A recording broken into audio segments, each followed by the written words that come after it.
أعوذ بالله السميع العليم من الشيطان اللعين الرجيم بسم الله الرحمن الرحيم الحمد لله الذي لم يتخذ ولدا ولم يكن له شريك في الملك ولم يكن له ولي من الذل وكبره تكبيرا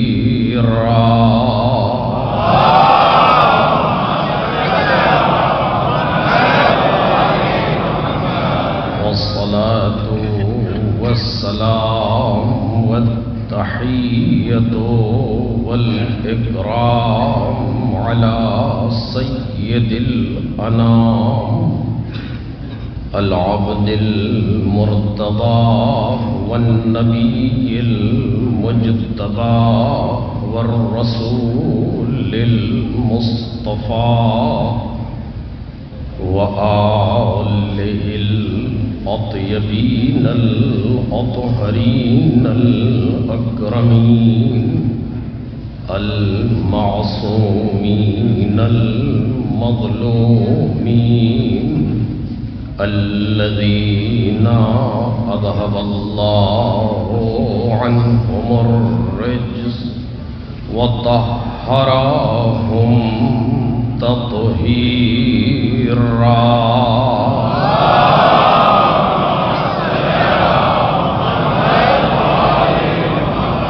لا سيما الزهراء والسر المستودع فيها واللعن الأبدي على أعدائهم أجمعين أما بعد فقد قال الله الكريم في الذكر الحكيم قل إنما يوحى إلي أنما إلهكم إله واحد فهل أنتم مسلمون صلوات محمد۔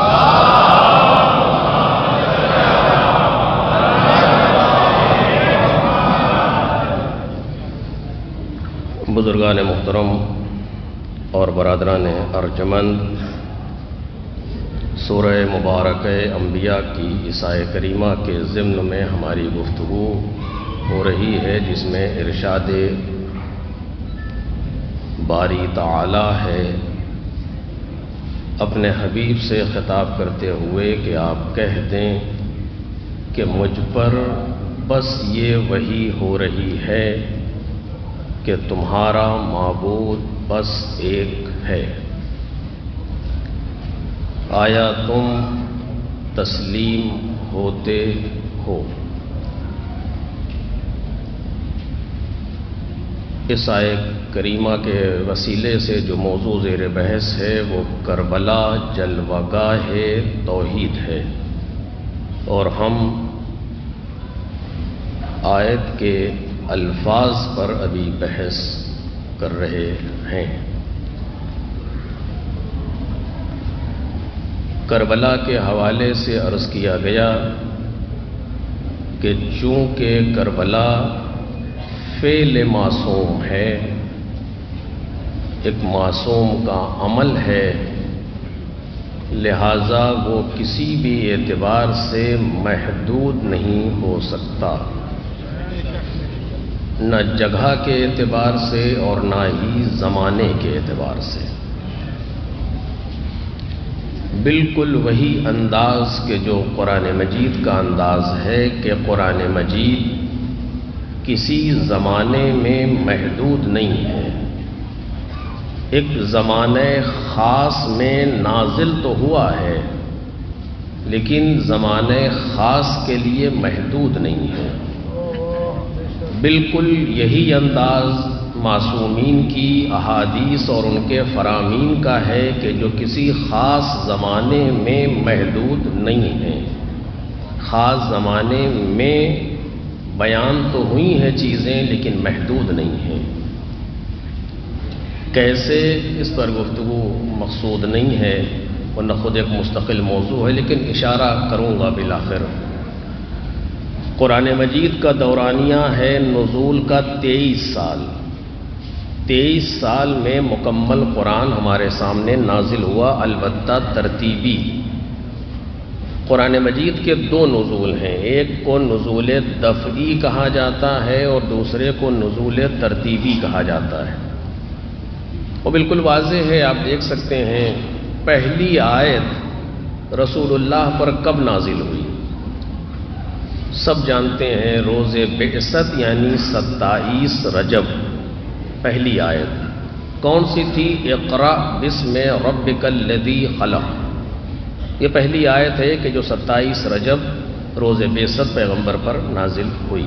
یہیں سے سلسلہ وحی شروع ہوا ظاہراً اور آخر تک جاری رہا. آخری آیت پیغمبر پر کب آئی؟ ظاہر سی بات ہے کہ ذی الحج، محرم، صفر. 28 صفر کو پیغمبر کی شہادت ہے، اس سے پہلے ہی آیتیں نازل ہوئیں. صفر میں آخر میں، ذی الحج آئے غدیر کے بعد سے لے کر کے اور پیغمبر کی رحلت تک آیتیں جو نازل ہوئیں وہ آخری آیتیں. ذی الحج، محرم، صفر ہو. پہلی آیت رجب میں. قرآن مجید نے کیا کہا؟ انا انزلناہ فی لیلۃ القدر. ہم نے اس قرآن کو شب قدر میں نازل کیا. شب قدر کہاں ہے؟ ماہ مبارک رمضان میں. قرآن مجید کی آیت دلیل ہے. الذی انزل فیہ القرآن. کب نازل کیا قرآن کو؟ ماہ مبارک رمضان میں. ادھر سے کہتا ہے شب قدر میں، یعنی شب قدر رمضان میں ہے. میں نے ابھی کہا کہ پہلی آیت رجب میں آئی، آخری آیت صفر میں آئی. تو ماہ رمضان سے تو نہ نزول شروع ہوا نہ ختم ہوا. تب قرآن مجید کیسے کہہ رہا ہے کہ ہم نے اسے شب قدر میں نازل کیا؟ اور شب قدر ماہ رمضان میں ہے. آیتیں آپ کے سامنے ہیں قرآن مجید کی. تو جب شب قدر ماہ رمضان میں ہے، ماہ رمضان میں نہ نزول شروع ہوا نہ نزول ختم ہوا، تو کیوں کہہ رہا ہے؟ علماء نے بیان کیا اس کے معنی 2 نزول ہیں قرآن مجید کے. ایک نزول دفعی ہے جو شب قدر میں پیغمبر پر پورا قرآن نازل ہو گیا. نزول دفعی کہتے ہیں مکمل ایک مرتبہ میں پورا قرآن پیغمبر پر نازل ہو گیا. اب یہ نازل ہو گیا اور جبریل لے کر کے آئے، اور اس کا مطلب کیا ہے؟ یہ خود ایک موضوع ہے، اس کو عشرے یا خمسے میں بیان ہونا چاہیے. مسائل سخت ہیں، اتنا آسان نہیں ہے. لیکن پورا قرآن پیغمبر پر شب قدر میں نازل ہوا. دوسرا نزول ہے ترتیبی، جو وقتاً فوقتاً، اب یہ آیت پڑھیے، اب وہ آیت پڑھیے، جبریل آئے کہ یہ والی آیت پڑھیے، جبریل آئے وہ والی آیت پڑھیے. یہ نزول ترتیبی ہے. آج قرآن جو ہمارے سامنے موجود ہے یہ نزول ترتیبی کے اعتبار سے موجود نہیں ہے. ورنہ پہلی آیت پیغمبر پر اقرأ بسم ربک الذی خلق ہے، جو آج قرآن میں پہلی آیت نہیں ہے. نزول ترتیبی نہیں ہے قرآن میں. اور ایسا بھی نہیں ہے کہ قرآن مجید کی ترتیب کسی اور نے دی ہو، نہیں، پیغمبر نے دی ہے. ترتیب قرآن مجید پیغمبر کی دی ہوئی ہے، سوروں کے اعتبار سے بھی اور آیتوں کے اعتبار سے بھی. جب بھی کوئی آیت نازل ہوتی تھی تو رسول اللہ فرماتے تھے کہ اس آیت کو فلاں سورے کی فلاں آیت کے بعد لکھ دیا جائے. اب یہ آپ نے توجہ کیا نہیں کہ مجھے نہیں معلوم. میں نے ابھی کہا کہ قرآن مجید 23 سال میں نازل ہوا، اور جب بھی کوئی آیت نازل ہوئی پیغمبر نے کہا اس آیت کو فلاں سورے کی فلاں آیت کے بعد لکھا جائے. مجھے یاد نہیں ہے کہ میں آج آپ کے سامنے 30 محرم کی تقریر کر رہا ہوں، چوتھی تقریر ہے، مجھے یاد نہیں کہ میں نے پہلی تقریر میں کس ترتیب سے بیان کیا تھا اور کیا کیا کہا تھا، لیکن رسول اللہ نے 23 سال کی مدت میں کسی ایک صحابی سے یہ نہیں پوچھا کہ جو آخری آیت میں نے لکھائی تھی وہ کیا تھی۔ 23 سال کی مدت میں 23 ایئرز پیغمبر نے ایک بار بھی کسی صحابی سے نہیں پوچھا کہ اس سورے میں کتنے آیتیں تھیں اور اس کی آخری آیت کیا تھی، کہ اس کے بعد نہیں اس آیت کو فلاں سورے کی فلاں آیت کے بعد لکھ دیا جائے۔ خود یہ معجزہ ہے، توجہ کریں، کہ جس کا حافظہ اتنا قوی ہو، جس کا حافظہ اتنا قوی ہو، جس کا ذہن اتنا قوی ہو کہ جہاں 23 سال کا گزرتا ہوا زمانہ اس کے ذہن کو متاثر نہ کر سکے، اس کو مختصر سا بخار کیا متاثر کرے گا۔ ایک صلوات پڑھیں محمد اور آلہ۔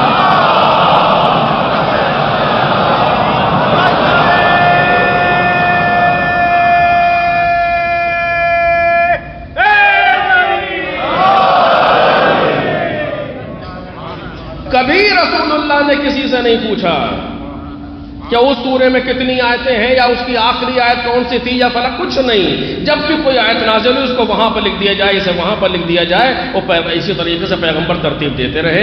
آج ہمارے بزرگ علماء، توجہ کیجیے گا، آیت اللہ خوئی ہوں، علامہ طباطبائی ہوں، آیت اللہ جوادی عاملی حفظہ اللہ، یہ جتنے بھی لوگ گزرے ہیں جنہوں نے قرآن مجید پر کام کیا، سب نے اس کو بیان کیا کہ قرآن مجید کی آیتوں کی ترتیب بھی پیغمبر کی، سوروں کی ترتیب بھی پیغمبر کی۔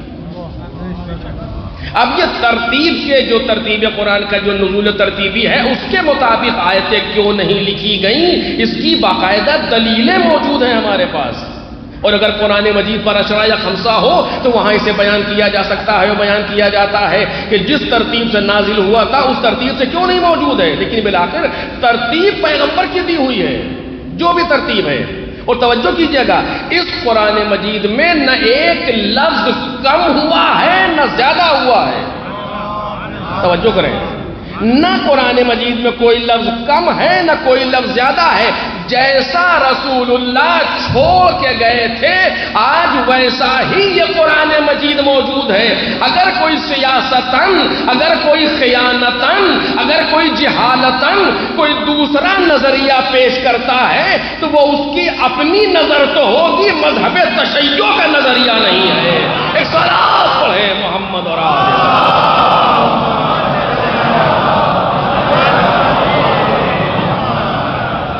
مذہب تشیع کا نظریہ یہ نہیں ہے کہ قرآن مجید کو الگ کر دیا جائے، نہیں کچھ قرآن وہ ہے، ایسا نہیں ہے۔ مولا کائنات نے کیوں جمع کیا تھا، کیا تھا، ان ساری باتوں کا جواب موجود ہے۔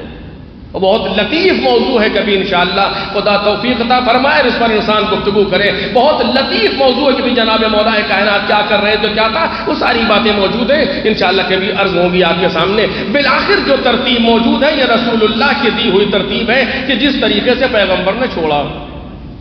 ورنہ آپ یہ بتائیے کہ رسول اللہ سے مثلا حدیث ہے کہ ہر نماز میں سورہ الحمد کے بعد ایک مکمل سورہ پڑھا جائے، درست ہے؟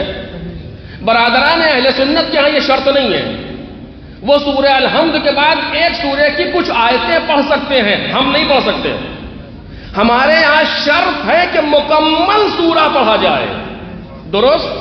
وہاں شرط نہیں ہے کہ مکمل پڑھا جائے، ہمارے یہاں شرط ہے کہ مکمل پڑھا جائے۔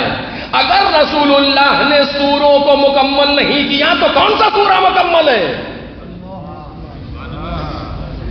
اگر رسول اللہ نے سوروں کو مکمل نہیں کیا تو اور آیتیں بکھری ہوئی پڑی تھی، یہاں کی وہاں، وہاں کی وہاں، تو کسی نے پوچھا کیوں نہیں کہ رسول اللہ آپ فرما تو رہے کہ مکمل سورہ مکمل کون سا ہے؟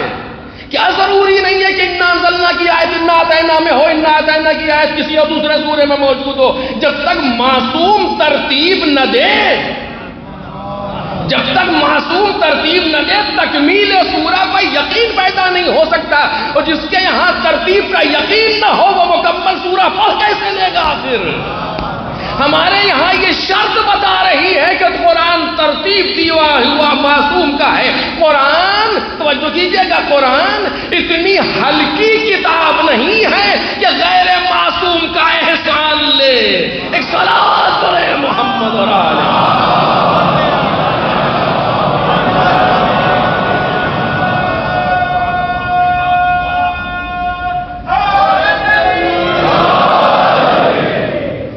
قرآن مجید ہے، 23 سالوں میں قرآن مجید نازل ہوا، مگر ان 23 سالوں کے لیے نہیں ہے، ان 23 برسوں کے لیے نہیں ہے، قیامت تک کے لیے قرآن مجید ہے. حدیث کا دورانیہ کتنا ہے؟ قرآن کا دورانیہ 23 سال ہے. حدیث کا دورانیہ اگر پیغمبر کو ملا کے لیں ہجرت سے تو 260 سال، اگر مکے سے سمجھ لیں تو 273 سال، اگر پیغمبر کی شہادت کے بعد سے لیں تو 250 سال. 260 میں جناب امام عسکری علیہ السلام کی شہادت ہے.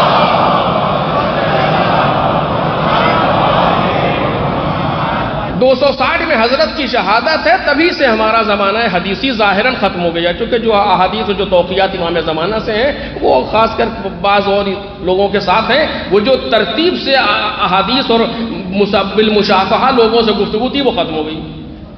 جو زمانہ ہے حدیث کا 260 ہجری پر ختم ہوا جب امام عسکری کی شہادت ہوئی. 260 ہجری، کہاں 260 اور کہاں 1448. لیکن اللہ رے کتنا دقیق بولنے والے افراد تھے.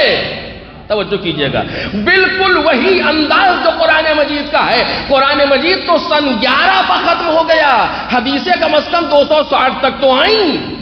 سن 11 پر ختم ہو گیا، سن 11 تک نازل ہوا، سن 11 تک کے لیے نہیں تھا. اسی طرح معصومین ایک خاص ظرف زمانی میں تو بولے، لیکن اس خاص ظرف زمانی کے لیے نہیں تھے، بلکہ جب تک دنیا چلتی رہے گی قرآن مجید کی آیتیں دنیا کے آگے آگے چلتی رہیں گی، معصومین کا کلام بھی دنیا کے آگے آگے چلتا رہے گا. ایک صلوات پڑھیں محمد اور آلہ.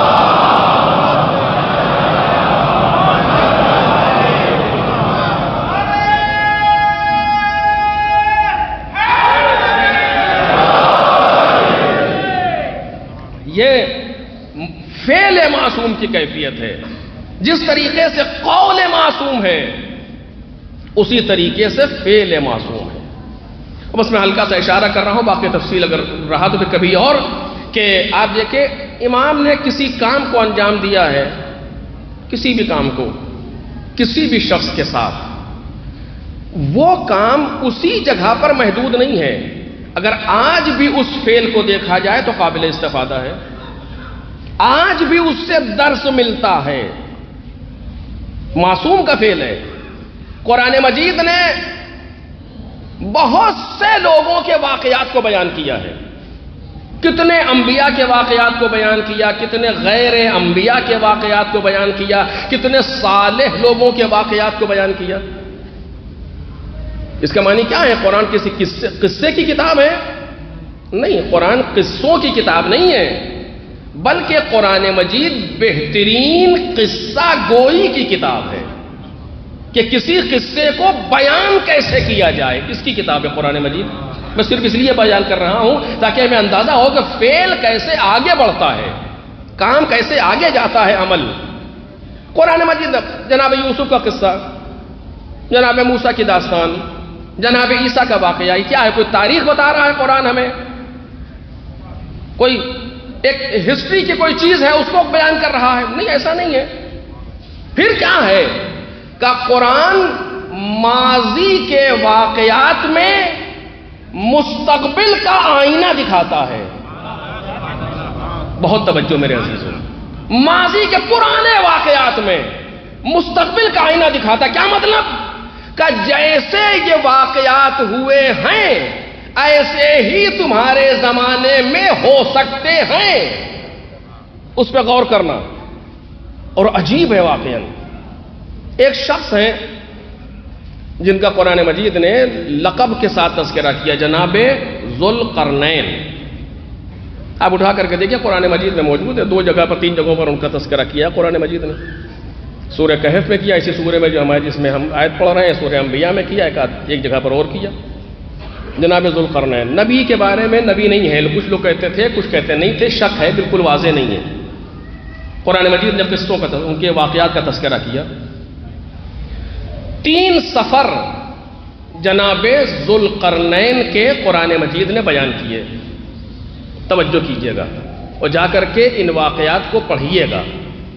سورہ کہف میں اور سورہ انبیاء میں، کہف 18واں سورہ، انبیاء 21واں سورہ، آیت 90 کے آس پاس دونوں سوروں میں ہے، 92 93 94 89 اس طریقے سے 3 سفر کا تذکرہ کیا، ایک مغرب کی طرف اور ایک مشرق کی طرف۔ عجیب ہے، آج بھی غرب و شرق پر ہی دنیا ادھر ادھر کر رہی ہے۔ قرآن مجید نے ایک سفر کا تذکرہ کیا مغرب کی طرف، وہاں کا ایک واقعہ بیان کیا کہ کیسی قوم تھی جس میں کچھ لوگوں کو انہوں نے ہلاک کیا، کچھ لوگوں کو دنیا سے فنار کیا، کچھ لوگوں کو اس کی اصلاح کی، پورا قرآن مجید نے بیان کیا۔ ایک سفر بیان کیا شرق کی طرف کہ جہاں پر لوگ اس طریقے سے تھے جن کو رہنے کا شعور نہیں تھا، بعض لوگوں نے کہا کہ بے لباس رہتے تھے، جناب ذوالقرنین نے ان کی اصلاح کی۔ بعض لوگوں نے کہا کہ ان کے پاس مکانات نہیں تھے، آسمان کے نیچے رہتے تھے، ان کو جناب ذوالقرنین نے جا کر کے ان کو بیان کیا، ان کو بتایا کس طرح رہنا چاہیے الی آخر۔ 2 ایک تذکرہ قرآن مجید کرتا ہے کہ جناب ذوالقرنین نے ایک سفر کیا، 2 پہاڑوں کے درمیان ایک قوم ملی۔ توجہ کیجئے گا کیسے قرآن مجید پرانے واقعات سے نئے دروس دیتا ہے۔ اگر میرا مجمع محسوس کر رہا ہے تو میں وضاحت نہیں کروں گا، اگر آپ نے بات کو سمجھ لیا تو بہتر ہے، اگر نہیں سمجھ سکے تو بعد میں مجلس کے بعد پوچھیے گا تو عرض کروں گا۔ صرف میں وہ پڑھ رہا ہوں جو قرآن مجید میں لکھا ہوا ہے۔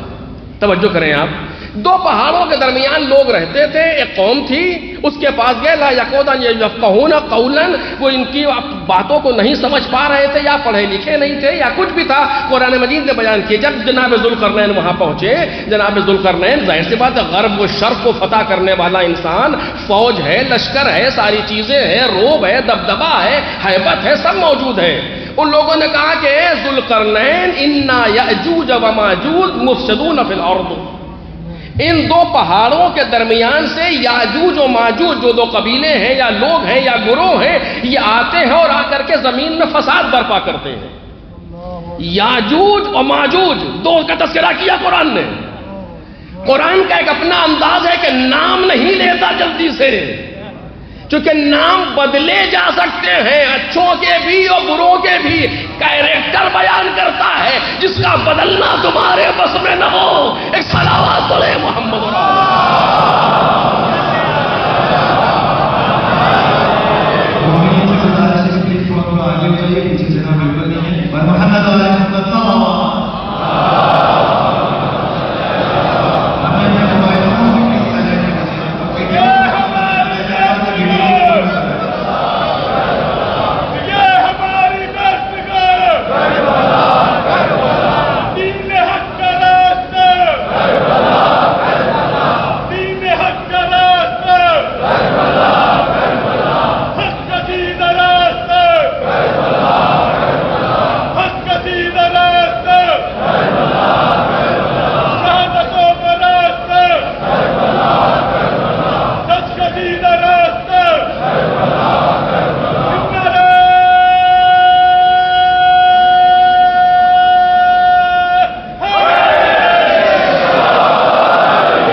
مل کر کے ایک صلوات پڑھے محمد اور آل محمد۔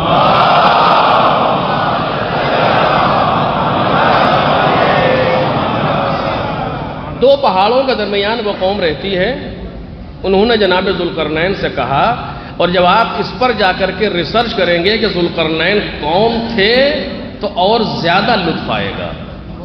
اب میں ابھی اشارہ بھی نہیں کر سکتا ہوں کہ کون شخص ہے، کرنا نہیں چاہتا ہوں، یعنی کہ جن کو ذوالقرنین کہا جاتا۔ 3 احتمال دیے ہیں تاریخ نے، ایک احتمال زیادہ قوی ہے، جب آ کر کے آپ اس کو خود دیکھیے گا کہ کون تھے ذوالقرنین، کون جن پر یہ چیز صادق آ رہی ہے، تو اور زیادہ لطف آئے گا واقعے کا۔ لیکن میں ابھی صرف اتنا ہی کہہ رہا ہوں جتنا قرآن مجید نے کہا ہے، اے ذوالقرنین ان یأجوج وماجوج مفسدون فی الارض، یہ لوگ زمین پر فساد پیدا کرتے ہیں، آتے ہیں ہمارے یہاں فساد پیدا کرتے ہیں۔ کیا کرتے ہیں کہ زمینوں میں آ کر کے آباد ہوتے ہیں، پھر ہم کو زمینوں سے نکالنا شروع کرتے ہیں۔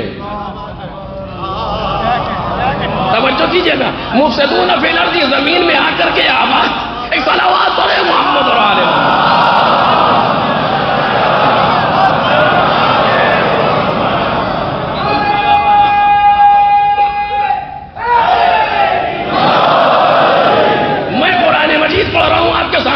میرے پاس موجود ہے، موبائل میں کہیے پڑھنا شروع کر دوں کہ یہ لوگ آ کر کے فساد پیدا کرتے ہیں زمین میں۔ فساد کا انداز کیا ہے؟ آتے ہیں زمینوں کو لیتے ہیں، گھر گراتے ہیں، وارد ہوتے ہیں، داخل ہوتے ہیں، باہر نکالتے ہیں۔ یہ ساری چیزیں تفسیریں بیان کر رہی ہیں۔ جناب ذوالقرنین نے کہا اچھا ایسا کرتے ہیں، ٹھیک ہے، توجہ کیجیے گا، کہا ذوالقرنین ہم آپ کو کچھ خرچ دینے کے لیے آمادہ ہیں کہ آپ ان سے ہمیں نجات دے دیں۔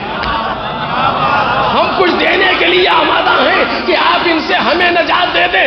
جناب ذوالقرنین نے کہا سنو، ما مکننی فیہ ربی خیرون، جو اللہ نے ہمیں دیا ہے وہ بہتر ہے، ہم تم سے کچھ لینے کے لیے تیار نہیں ہیں۔ ہاں اعینونی بقوۃ، افراد کی طاقت سے ہماری مدد کرو، یعنی ہم تمہارے یہاں کچھ نہیں کریں گے، لوگ تمہارے ہونے چاہیے۔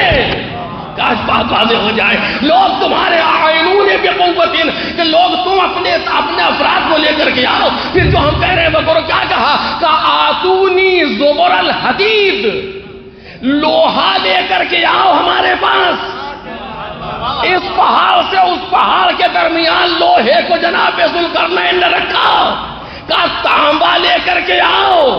اس تانبے کو لوہے کے اوپر ڈالا اور آگ لگائی، ایسا راستہ روک دیا کہ پھر وہ آ نہ سکے۔ توجہ کیجیے گا، ایسا راستہ روک دیا کہ وہ آ نہ سکے۔ سامان تمہارا ہوگا، ٹیکنالوجی ہماری ہوگی۔ صلوات پڑھے محمد اور آل محمد۔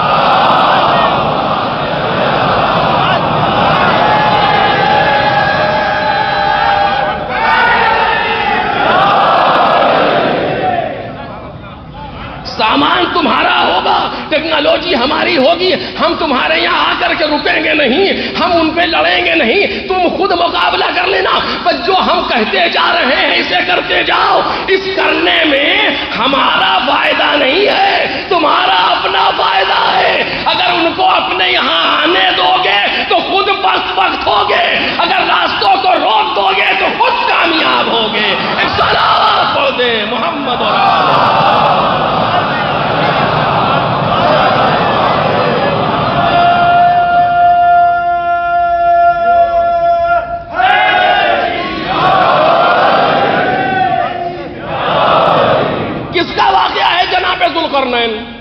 میں بار بار اٹھا کر کے دیکھیں سورہ کہف میں، سورہ انبیاء میں جناب ذوالقرنین کی داستان قرآن مجید نقل کر رہا ہے۔ پروردگار تو یہ داستان کیوں بتا رہا ہے؟ کہ وقت آئے گا تو سمجھ لو گے کہ یاجوج و ماجوج کون ہے، کتنے خطرناک ہے، کس کے لیے خطرناک ہے۔ یہ دو جو ہم نے تذکرہ کیا ہے، ممکن ہے تاریخ اپنے آپ کو کبھی دوہرا لے، تاریخ اپنے آپ کو دوہرا لے۔ محسوس کرنا اس چیز کو کہ ہم تمہیں دکھائے دے رہے ہیں کہ ہر زمانے میں تمہیں کوئی ایک ذوالقرنین چاہیے۔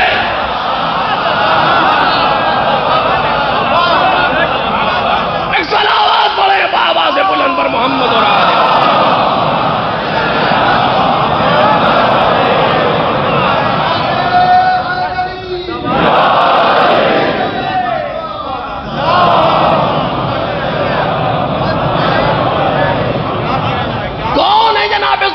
ہم نے کہا تاریخ میں خود جا کر کے دیکھیے، چونکہ احتمالات موجود ہیں، میں صرف قرآن پڑھ رہا ہوں آپ کے سامنے کہ کون ہے، جب پڑھیں گے تو اور لطف آئے گا۔ کس زمانے میں تھے؟ کہ لوگوں نے کہا جناب ابراہیم کے زمانے میں، اس وقت، اور اس وقت کے واقعے کو قرآن مجید آج بیان کر رہا ہے ہمارے سامنے، یعنی آج بھی بیان کر رہا ہے۔ پتہ نہیں ہم سے پہلے والے سمجھے تھے کہ نہیں سمجھے، لیکن 1448 میں ہم سمجھ گئے کہ قرآن کیا کہہ رہا ہے۔ صلوات پڑھے بابا سے بلند پر محمد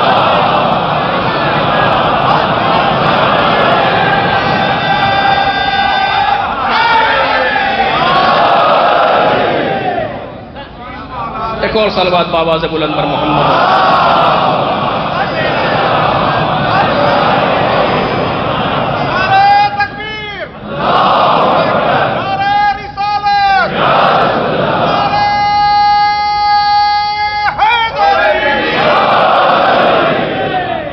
دیکھ رہے ہیں آپ کہ قرآن مجید اگر کسی چیز کو بیان کرتا ہے تو صرف ہسٹری بنا کر کے نہیں پیش کرتا، بلکہ ماضی کے واقعات میں مستقبل کا آئینہ دکھاتا ہے، مستقبل کا آئینہ دکھاتا ہے کہ یہ واقعہ ایسا ہوا تھا، یاد رکھنا، تاریخ دہرائے گی۔ جس طریقے جب جناب ذوالقرنین کے فعل میں اتنی صلاحیت موجود ہے کہ قرنوں کے گزر جانے کے بعد بھی اپنی مثال بن جائے، تو جو فخر ذوالقرنین ہو، جس کو خدا ذبح عظیم کہہ رہا ہو، اس میں کیوں اتنی تاثیر نہیں ہوگی کہ زمانے گزرتے چلے جائیں لیکن کربلا زمانوں پر راج کرتی رہے۔ صلوات پڑھے محمد اور آل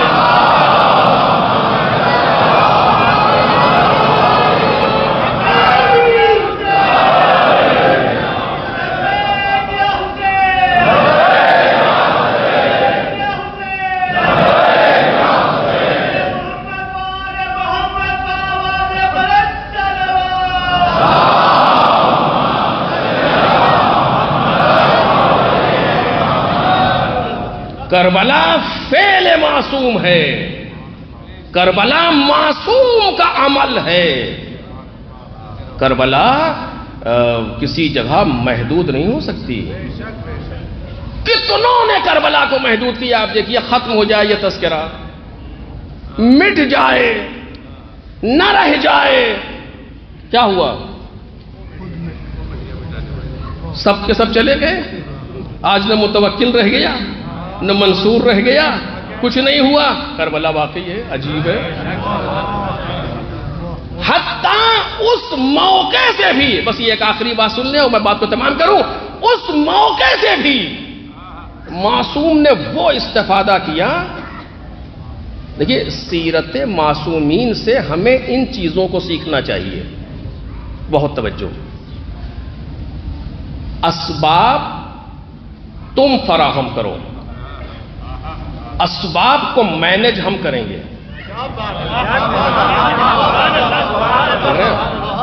جو میں نے کہا تھا نا کہ معصوم منفعل ہو کے عمل نہیں کرتا، اگر اسباب کے ماتحت چلا جائے تو منفعل ہے، اگر اسباب پر حکومت کرے تو فعال ہے۔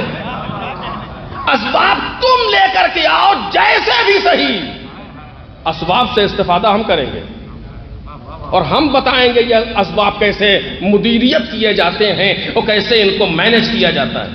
اب آپ دیکھیے ایک خطرناک بادشاہ گزرا امام ہادی علیہ السلام کے زمانے میں،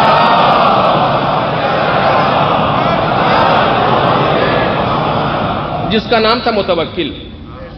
اس نے بہت زیادہ جسارت کی قبر سید الشہداء کے ساتھ، بہت جسارت کی اس نے۔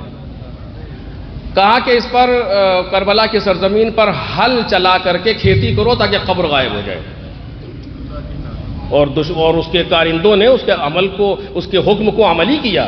ہل چلایا گیا کربلا پر، لیکن جب جانور قبر حسین پر پہنچے تو رک گئے، اور انہوں نے اپنی زبان بے زبانی میں کہا کہ ہم جانور ہو کر کے انہیں پہچانتے ہیں، آخر تم کتنے بڑے جانور ہو، تم تو جانوروں سے بھی گرے ہو۔ جو قرآن کہہ رہا ہے نا کہ اولئک کالانعام بل ہم اضل، کہ جانوروں سے بھی پست ہیں، نہیں ہو سکا۔ ہو اس کے بعد کیا کیا اس نے؟ کہا نہر کاٹ کے فرات یا القمہ، کہ نہر کاٹ کر کے کربلا میں پانی بھر دو، پانی بھر جائے گا، کچھ نہ کچھ خود ہی قبر غائب ہو جائے گی۔ پانی بھرا گیا کربلا میں، پانی نے کیا کیا؟ آ کر کے قبر امام حسین کے چاروں طرف چکر لگا دیا۔ حیرانی کے عالم میں قبر کے چاروں طرف چکر لگا رہا ہے، بلند ہو رہا ہے، قبر پر سے گزر نہیں رہا۔ اسی کو حائر حسینی کہتے ہیں آج تک۔ حائر جہاں پر وہ پانی چکر لگا رہا تھا حیرانی کی صورت میں، اور جتنے جگہ سے وہ نہیں گزرا اس جگہ پر۔ زمانہ کس کا ہے؟ امام ہادی کا۔ امام ہادی نے کیا کہا؟ اِنَّا لِلَّهِ بِقَاعًا یحب ان یدعا فیہا فیستجیب۔ اللہ کے لیے زمین میں کچھ ایسے بقعے ہیں، کچھ ایسے معتبر مقامات ہیں کہ جہاں خدا چاہتا ہے کہ وہاں پر دعا مانگی جائے، وہاں اسے پکارا جائے تاکہ وہ دعا کو مستجاب کرے۔ والحائر منہا، اور یہ حائر اسی مقامات کا ایک حصہ ہے۔ اسباب تمہارے ہوں گے، مدیریت ہماری ہوگی۔ تم نے جس سبب کو بنایا تھا نابودی کے لیے، ہم نے اسی کو سبب بقا بنا دیا۔ صلوات پڑھے محمد اور آلہ۔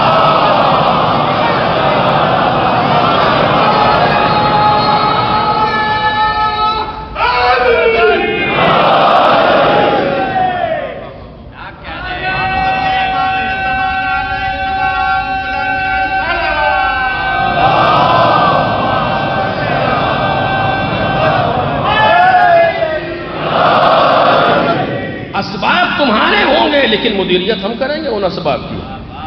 کس طریقے سے معصوم نے اس چیز سے استفادہ کیا؟ ہمیں ائمہ کی سیرت سے اسے سیکھنا چاہیے۔ اسباب تم کچھ بھی فراہم کرو، ہم اس سے ایسی مدیریت کریں گے کہ جو ہماری بقا اور ہماری ارتقاء کے لیے مفید ثابت ہو۔ باقی انشاءاللہ گفتگو آپ کے سامنے اور آگے بڑھے گی، اور وہ بھی تو موضوع شروع بھی نہیں کر پایا میں۔ عرض کروں گا آپ کے سامنے، فعل معصوم ہے کربلا، اور ہمیں کربلا کو اس نظر سے دیکھنا چاہیے، اس حیثیت سے کربلا کو دیکھنا چاہیے کہ کربلا ایک معصوم کا عمل ہے۔ کربلا ہمارے زمانے میں کیسے سامنے آئے گی اور کیا اس کا نتیجہ نکل سکتا ہے، یہ بہت ہی دقیق موضوع ہے جس پر بزرگان کو چاہیے گفتگو کریں۔ میں تو صرف اشارہ آپ کے سامنے کر رہا ہوں۔ عمل معصوم ہے کربلا۔ کربلا ہر دور میں زندہ ہے۔ ہم کوئی باولی اور بے وقوف قوم نہیں ہے کہ جو بیٹھ کر کے آئے کچھ دیر کے لیے روئے پیٹے سینہ کوٹا چلے گئے، نہیں، ایسا نہیں ہے۔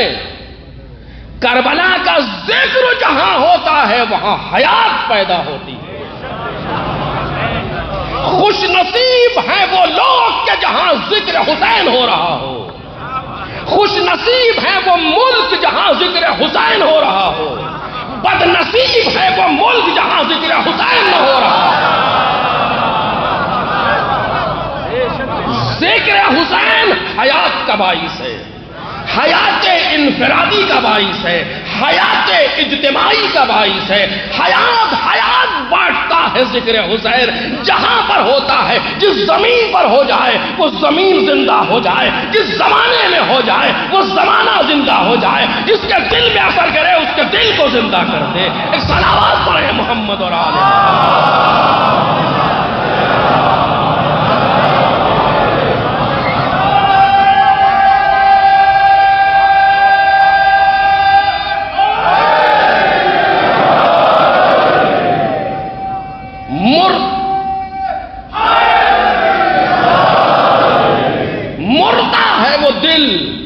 جو ذکر حسین سے خالی ہو، جو یاد حسین سے خالی ہو، جو حب الحسین سے خالی ہو۔ ذمہ داری سے بات کر رہا ہوں آپ کے سامنے۔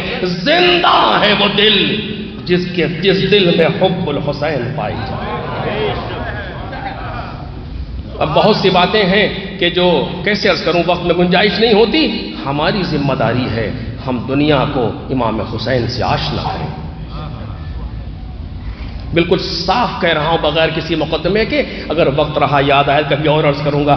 اگر ہمارا کوئی عمل، بہت توجہ کیجئے گا، ہمارا کوئی عمل لوگوں کو کربلا سے ذرہ برابر بھی دور کرنے کا باعث بن جائے، روز قیامت ہمیں جواب دینا پڑے گا۔ کوئی بھی عمل، کیسا بھی عمل، اگر خدا نہ کرتا کربلا کی توہین یا کربلا کی اہانت کا باعث بن گیا ہماری وجہ سے، تو ہمیں جواب دینا پڑے گا روز آخرت، کیونکہ یہ ذکر وہ ہے جو دلوں کو زندہ کرتا چلتا ہے۔ ہمیں چاہیے کہ ہمیں ذکر کو لوگوں تک پہنچائیں، طریقہ آنا چاہیے پہنچانے کا، معلوم کریں، پوچھیں، بزرگوں سے فکر رہے ہمارے اندر کہ کیسے ذکر حسین کو عام کریں، کیسے لوگوں تک اس ذکر کو پہنچائیں۔ آپ دیکھیے جس دل میں حب حسین آ جائے وہ دل زندہ ہو جاتا ہے، چونکہ یہ گھرانہ وہ ہے کہ جو کسی کی کسی بات کو قرض نہیں رکھتا۔ میں کیسے عرض کروں، ایک شخص تھا، جلدی سے واقعہ سن لیں، میں اپنی بات پر آ جاؤں، کہ جو جا رہا تھا نجف، اس کا گزر کسی ایسی بستی سے تھا جو ناسبیوں کی بستی تھی۔ اس نے سوچا کہ جلدی سے یہاں گزر جائے، ناسبی وہ کہ جو ائمہ کو برا بھلا کہتے ہیں، سب کو شتم کرتے ہیں، پرانا زمانے کا واقعہ ہے، جلدی سے گزر جائیں۔ ایک شخص ملا، کہاں جا رہے ہو؟ عراق جا رہے ہیں۔ عراق میں کہاں کا نجف؟ کیا کرنے جا رہے ہو؟ کہ زیارت کرنے جناب امیر سلام اللہ علیہ کی۔ کہیں جا کے کہہ دینا اپنے علی سے کہ اتنے دن سے مجھے برا بھلا کہہ رہے ہیں، انہوں نے کیا بگاڑ لیا ہمارا۔ کہہ رہا سن کے جان تو جل گئی، لیکن کرتا کیا، چلا گیا، نجف پہنچا، بہت مختصر کر رہا ہوں، نجف پہنچا، مولا کی زیارت کی، رات میں جا کر کے مسافر خانہ یا جو بھی تھا سو گیا، خواب میں مولا کائنات کو دیکھا کہ مولا آئے ہیں، وہ کہہ رہے ہیں تم نے اس شخص کا پیغام نہیں پہنچایا؟ کہتا مولا آپ تو سب جانتے ہیں، مجھے شرم آئی آپ کے سامنے کہتے ہوئے، کہ دوبارہ جب واپس جانا تو اسی بستی سے گزرنا اور اس شخص کو ڈھونڈنا اور ہمارا ایک پیغام اس تک پہنچا دینا۔ کہا ٹھیک ہے، پورا واقعہ مولا نے نقل کیا۔ جب واپس آیا تو اب اس کو ڈھونڈتا ہوا اس شخص کو پہنچا، ملا، کہا ہاں کیا ہوا، گئے تھے؟ کہاں گئے تھے؟ پیغام پہنچایا؟ کہا پہنچایا۔ کہا پھر؟ کہا جواب بھی لایا ہوں۔ کہا جواب کیا؟ کہیے۔ جیسے ہی اس نے جواب سنا چونک گیا، کہا یہ کیسے بتا تم کو؟ کہا میرے مولا نے مجھ سے بتایا۔ کہا سچ کہہ رہو؟ کہا ہمیں کیسے معلوم اگر مولا نہ بتاتے تو؟ میں سننا تو کچھ دیر کے لیے خاموش ہوا، کہتا اشہد ان علی ولی اللہ، اشہد ان علی ولی اللہ۔ یہ واقعہ میں نے آج تک کسی سے نقل نہیں کیا، اگر علی کو یہ واقعہ پتا ہے اس کا مطلب یہ ہے کہ علی ہی حق پر ہے۔ ہو واقعہ کیا تھا؟ واقعہ کیا تھا کہ ایک دن میں شکار کرتا ہوا جا گیا، بہت دور نکل گیا، مجھے بڑی پیاس لگی تھی، پانی کہیں نہیں مل رہا تھا، ایک نہر سامنے نظر آئی، میں نے چلو میں پانی اٹھایا، جب پانی لیا تو مجھے خیال آیا کہ یہ تو اللہ کی عام نعمت ہے، حسین کے بچوں پر یہ پانی کیوں بند کیا گیا؟ یہ کام صحیح نہیں تھا، یہ کام غلط تھا۔ کچھ دیر کے لیے میرا دل نرم ہوا۔ مولا نے کہا جو اتنی دیر کے لیے تیرا دل نرم ہوا تھا میرے حسین کے لیے،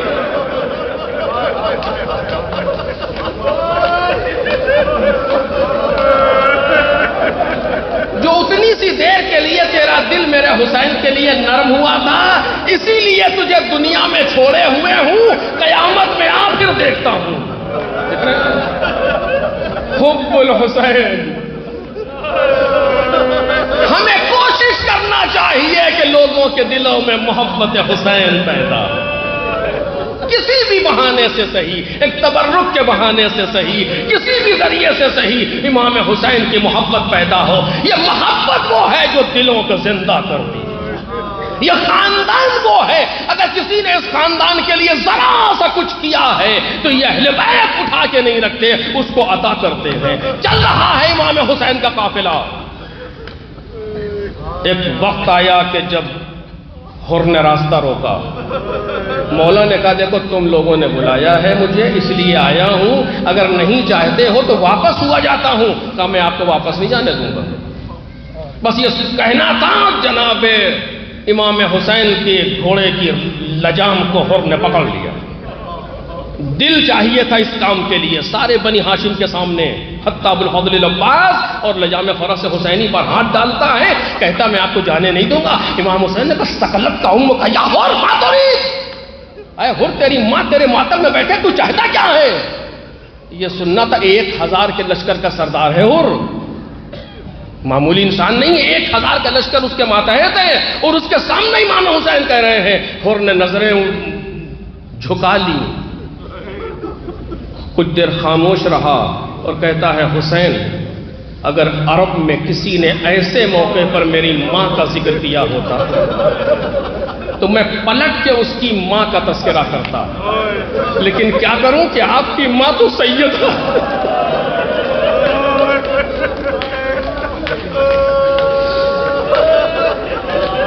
اور ہم جناب سیدہ کا تذکرہ سوائے خیر کے کر ہی نہیں سکتے۔ تاریخ خاموش ہو گئی۔ حر نے ایک لمحے کے لیے اپنی خواہشات کو کچل دیا، سیدہ کے احترام کو باقی رکھا۔ دیکھیں کتنا بڑا رسک لیا تھا، آج کی زبان میں کتنا بڑا خطرہ مول لیا تھا حسین ابن علی نے ایک انسان کی ہدایت کے لیے۔ اور جب حر نے یہ کہہ دیا تو اب تاریخ خاموش ہے، اب کوئی خاص بات نہیں ہوئی۔ وہ یہ قافلہ کربلا تک پہنچ گیا۔ کل میں نے عرض کیا چلتے چلتے گھوڑے نے قدم روک دیے۔ حسین کربلا پہنچ گئے، 8 دن کی بستی بسائی۔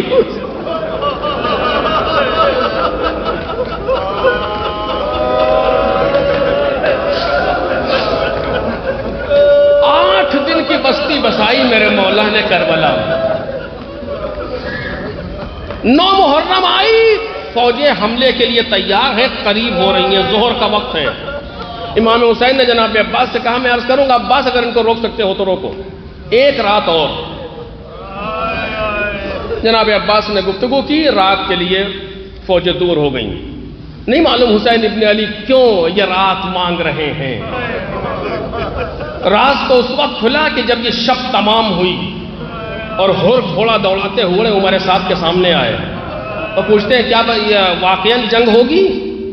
تو کہا کہ ہاں جنگ ہوگی، اور ایسی جنگ جس کا آسان حصہ ہاتھ پیر کٹنا ہو، بس یہ سننا تھا کہ گھوڑے کو موڑا چلے۔ بھائی ملا بھیا کہاں کا مولا حسین کی طرف، بیٹا ملا بابا کہاں کا مولا حسین کی طرف، غلام مولا حسین کی طرف، ایک چھوٹا سا کارواں لیے ہوئے حسین کی طرف ہو رہے ہیں۔ کچھ دور چلے تو احساس ہوا کہ سب کچھ تو ہم ہی نے کیا ہے۔ گھوڑے سے اتر گئے، ننگے پیر، ہاتھ سر پر رکھے ہوئے جیسے کوئی اسیر آتا ہے۔ لوگوں نے کہا مولا ہو رہا ہے کہ جاؤ استقبال کرو۔ امام حسین گھوڑے کے اوپر بیٹھے ہوئے ہیں، آنے کے بعد پیروں کو پکڑ لیا، آواز دیا فَتَرَا لِي مِنَ التَّوْبَةِ، اے فرزند رسول کیا میرے لیے توبہ ہے؟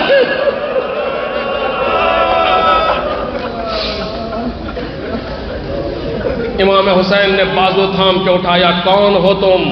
یعنی اب اس حر کو پہچاننا بھی نہیں چاہتے جو تھا۔ پوری ذمہ داری سے کہہ رہا ہوں، کہیں دکھا دیجئے کہ امام حسین نے ایک لفظ بھی کہا ہو کہ حر تم نے کیا تو بہت کچھ ہے لیکن چلو ہم معاف کی، نہیں کچھ نہیں، اے حر میں نے بھی معاف کیا، میرے پروردگار۔ بعض جگہوں میں میں نے دیکھا کہ جناب حر نے کہا مولا اتنی اجازت دے دے سیدانیوں سے معافی مانگ لوں۔ مولا نے اجازت دی، حر آ کر کے سیدانیوں کے خیموں کے سامنے بیٹھے، تعارف کرایا میں وہی ہوں جو آپ کی ساری مشکلات کا باعث ہوں، لیکن اب شرمندہ ہوں، کاش میں نے وہ نہ کیا ہوتا جو کیا، کاش میں نے وہ نہ کہا ہوتا جو کہا۔ آواز میں اتنا درد تھا، خیموں سے آواز آئی واہ محمد واہ غربتا، کہتے میری 2 خواہشیں ہیں، پہلی خواہش یہ کہ مجھے معاف کر دے، دوسری خواہش یہ کہ قیامت میں سیدہ سے شکایت۔ آئے آواز دی مولا سب سے پہلے میں آپ سے ملا تھا اور اب سب سے پہلے میدان میں جانا چاہتا ہوں، اسی لیے علماء نے لکھا کہ جنگ تن وطن کے لیے سب سے پہلے نکلنے والا حر ہے۔ میدان کے لیے مولا نے اجازت دی، ایک لمحے کے لیے بھی نہیں روکا حر کو کہ ٹھہر جاؤ رک جاؤ، نہیں چاہتے تھے کہ مہمان دیر تک شرمندہ رہے۔ کچھ دور گیا، واپس آیا، اپنے بیٹے کو بھیجا پہلے تو جا، بیٹے نے دادے شجاعت لی، اس کے بعد خود ہو رہا ہے، وہ بہت لڑے بہادر تھا، لڑتے لڑتے زخموں سے چور ہو کر کے زمین پر گرا، مولا کو سلام نے آخر کیا، حسین گھوڑا دوڑاتے ہوئے حور کے لاشے پر آ گئے۔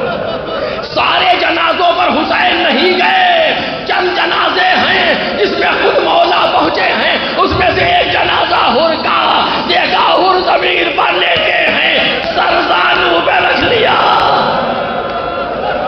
پیشانی سے خون بہ رہا تھا، جیب سے ایک رومال نکالا، ان کی پیشانی بربادا۔